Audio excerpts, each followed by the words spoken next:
नक्श अब गॉडफादर से कनेक्ट हो गया था। वो गॉडफादर की आवाज साफ साफ सुन पा रहा था।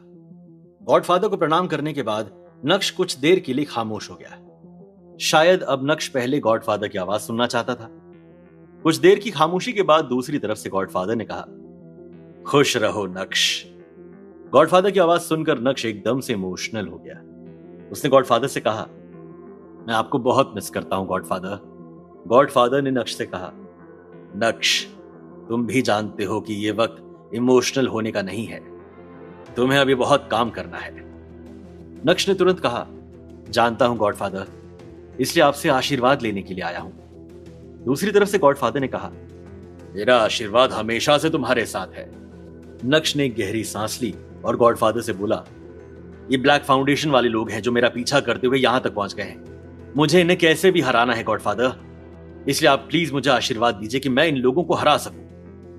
गॉडफादर ने तुरंत कहा, चिंता ना करो नक्श, मुझे पूरा भरोसा है कि तुम ब्लैक फाउंडेशन वालों को हरा दोगे।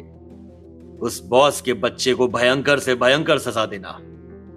लेकिन नक्श, गॉडफादर के लेकिन शब्द ने नक्श को परेशान कर दिया। नक्श ने तुरंत कहा, लेकिन क्या गॉडफादर? कुछ देर की खामोशी के बाद गॉडफादर ने कहा, तुम्हें भी मालूम है कि एम्पायर के लोग तुम्हारे खिलाफ हो गए हैं और वो यहां आ रहे हैं। जरा संभल कर रहना नक्श। नक्श ने तुरंत कहा, मैं आपसे ये कहने ही वाला था गॉडफादर। मैं बाहर वालों के साथ तो लड़ाई लड़ सकता हूं, लेकिन अपनों के साथ मैं क्या करूं? मुझे कुछ भी समझ में नहीं आ रहा है। प्लीज मुझे रास्ता दिखाइए। नक्श इस मामले में गॉडफादर से हेल्प मांगना चाहता था, लेकिन गॉडफादर की बातें सुनकर नक्श की परेशानी बढ़ गई। गॉडफादर ने नक्श से कहा, नक्श, मैं इस मामले में तुम्हारी कोई मदद नहीं कर सकता। इस समस्या का समाधान तुम्हें खुद खोजना पड़ेगा। जैसे ही गॉडफादर ने अपनी बात पूरी की, वैसे ही नक्श ने कहा, लेकिन गॉडफादर, मैं उनके साथ लड़ाई नहीं लड़ सकता। अगर आप उन्हें समझाएं तो शायद। नक्श की बात को बीच में काटते हुए गॉडफादर ने कहा, नक्श, कुछ चीजों से इंसान को खुद निकलना पड़ता है। बाकी मेरा आशीर्वाद तुम्हारे साथ है। जाओ और जाकर बॉस के ऊपर फतेह हासिल करो। फिर से कहूंगा कि तुम्हें जरूरत से ज्यादा सावधान रहना होगा, क्योंकि तुम्हारे ऊपर दो तरफ से हमले हो सकते हैं। नक्श समझ गया कि गॉडफादर क्या कहना चाहते हैं। उसने सर झुकाकर गॉडफादर से कहा, यह मेरे लिए बहुत है। आपके आशीर्वाद की मदद से मैं बहुत कुछ हासिल कर सकता हूं। इस आशीर्वाद के लिए बहुत बहुत धन्यवाद गॉडफादर। नक्श और गॉडफादर का कनेक्शन टूट चुका था। नक्श के दिमाग में गॉडफादर की बातें बार बार घूम रही थी। हालांकि नक्श बॉस को लेकर जरा सा भी परेशान नहीं था। उसे चिंता हो रही थी तो बस एम्पायर वालों के बारे में सोचकर। उसके दिमाग में बस एक ही बात घूम रही थी कि एम्पायर वालों को कैसे समझाया जाए, क्योंकि नक्श को भी मालूम था कि एम्पायर वालों को नुकसान पहुंचाने का मतलब है खुद को नुकसान पहुंचाना। दूसरी तरफ एम्पायर के लोगों ने यह मान लिया था कि नक्श ने ही कुशल को अगवा किया है। एम्पायर के सब लोग नक्श के खिलाफ योजना बना रहे थे। उनके दिमाग में चल रहा था कि अगर कुशल को बचाना है तो सबसे पहले नक्श को हराना होगा। दूसरी तरफ नक्श के सारे साथी आपस में बातचीत कर रहे थे। शनाया ने अपने लोगों से कहा, क्या तुम लोगों को नहीं लग रहा है कि हमें नक्श को अकेले नहीं जाने देना चाहिए? शनाया की बात सुनकर उमंग ने तुरंत कहा, लेकिन हम लोग कर भी क्या सकते हैं? नक्श इतना जिद्दी आदमी है, वो किसी की बात नहीं सुनने वाला। शनाया ने अपने लोगों को समझाते हुए कहा, मैं तो कहती हूं कि अगर नक्श नहीं समझता है तब भी हमें उसके पीछे जाना चाहिए। उमंग को भी नक्श की चिंता हो रही थी। उसने शनाया से कहा, तुम बिल्कुल ठीक कह रही हो शनाया। वैसे भी नक्श ने हमारे लिए इतना कुछ किया है, हमें उसे अकेले जाने से रोकना चाहिए। अब नक्श के सारे साथी एक जैसी बात करने लगे थे। एक दूसरे साथी ने कहा, अगर नक्श नहीं होता तो हमारा गांव ही खत्म हो गया होता। नक्श ने हमारे गांव के वजूद को बचाया है। ऐसे में अगर नक्श अकेले जाना भी चाहता है तो हम उसे अकेले नहीं जाने देंगे। अचानक इंस्पेक्टर रजनी ने कहा, वाकई बहुत कमाल का आदमी है। पहले मुझे भी नक्श अच्छा नहीं लगता था, लेकिन जब से मैंने नक्श को समझा है, नक्श एक अलग ही इंसान है। उसने कानून की इतनी मदद की। ऐसे में मुझे तो लगता है कि उसे हमारी नहीं बल्कि हम लोगों को उसकी बहुत जरूरत है, और ऐसे इंसान को किसी बड़ी लड़ाई में अकेले छोड़ देना नाइंसाफी होगी। अपने साथियों की बात सुनकर शनाया की हिम्मत बहुत बढ़ गई। वो अपनी जगह से खड़ी हुई और अपने साथियों से बोली, इसका मतलब है कि आप सब नक्श का साथ देने के लिए तैयार हैं? सब लोगों ने एक साथ कहा, बिल्कुल तैयार हैं। शनाया ने फिर कुछ देर सोचने के बाद कहा, देखिए अभी वक्त है, अगर आप लोग चाहते हैं तो एक बार और सोच लीजिए, क्योंकि इस लड़ाई में जान भी जा सकती है।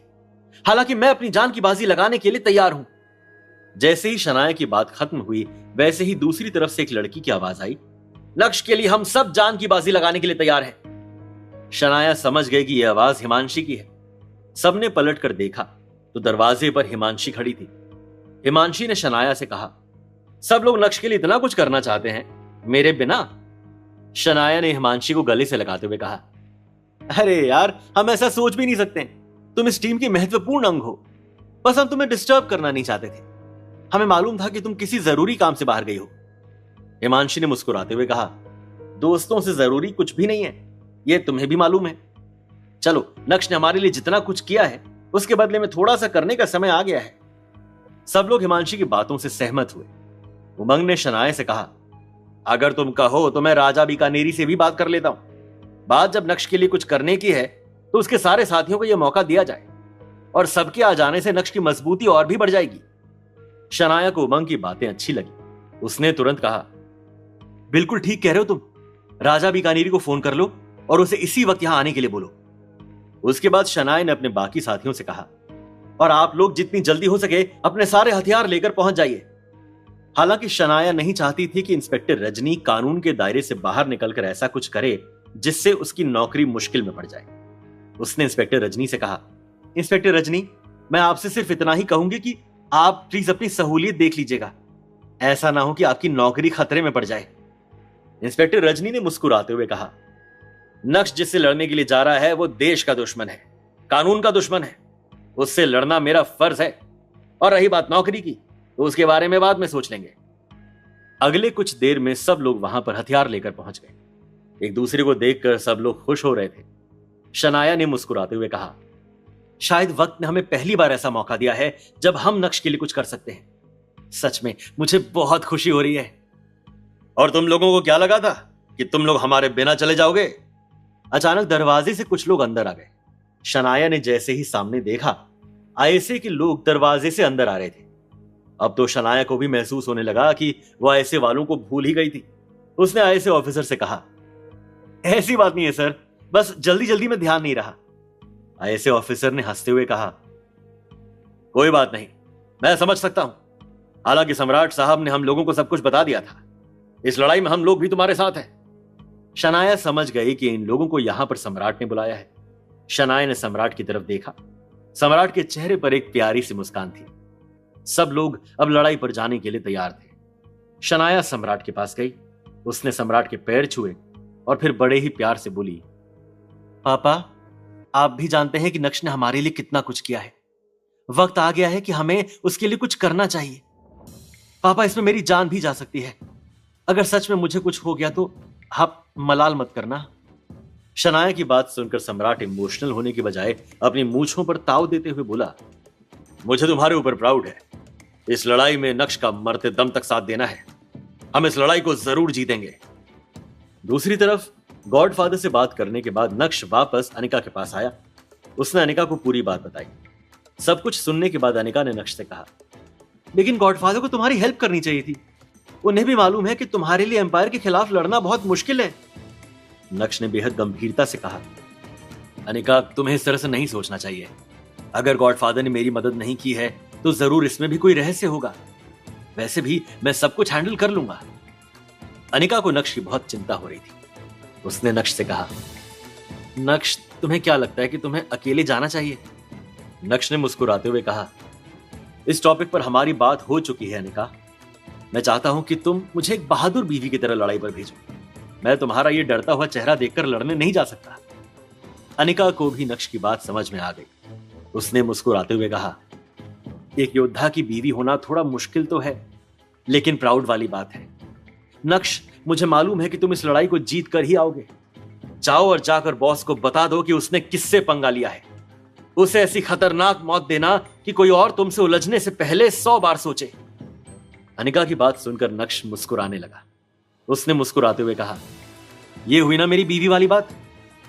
अब सच में मैं पूरी दुनिया जीत लूंगा। लेकिन अनिका, इतना कहते कहते नक्श चुप हो गया। अनिका ने नक्श से कहा, लेकिन क्या नक्श? नक्श ने गहरी सांस ली और अनिका से बोला, अनिका, तुम भी जानती हो कि लड़ाई बहुत भयंकर है और हमेशा लड़ाई तय करती है कि जीत किसकी होगी। हो सकता है कि मैं हार जाऊं, हो सकता है कि मैं इस लड़ाई में मारा जाऊं। अगर सच में मैं वापस नहीं आया तो तुम वही करना जो एक योद्धा की पत्नी को करना चाहिए। तुम हिम्मत मत हारना और ना ही किसी चीज का अफसोस करना। हमेशा इस गांव की उन्नति के लिए काम करती रहना। अलविदा ने कहा। इतना कहकर नक्श वहां से जाने लगा।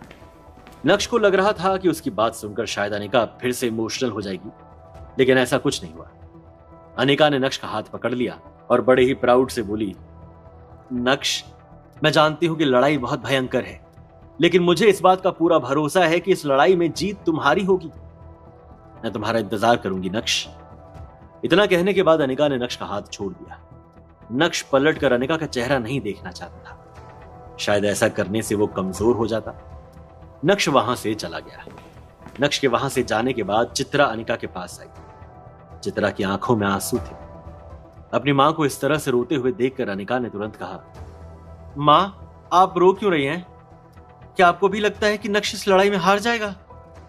चित्रा ने अपने आप को संभालते हुए कहा, नक्श कोई लड़ाई हार ही नहीं सकता, क्योंकि उसके पास तुम हो, तुम्हारी हिम्मत है। मैं तो बस ये सोचकर परेशान हो रही हूं कि तुमने उसे सच्चाई क्यों नहीं बताई। अनिका को समझ में आया कि चित्रा उससे क्या कहना चाहती है। अनिका ने चित्रा से कहा, आप कैसी बात कर रही हैं मां? चित्रा ने तुरंत कहा, मैं सही बोल रही हूं अनिका, नक्श बहुत बड़ी लड़ाई पर जा रहा है। तुम्हें उसे सब कुछ सच सच बता देना चाहिए था।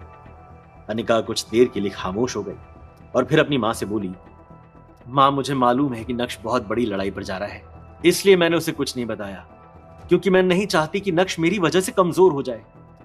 मैं आपसे वादा करती हूं कि उसके वापस आते ही मैं उसे सब कुछ सच बता दूंगी।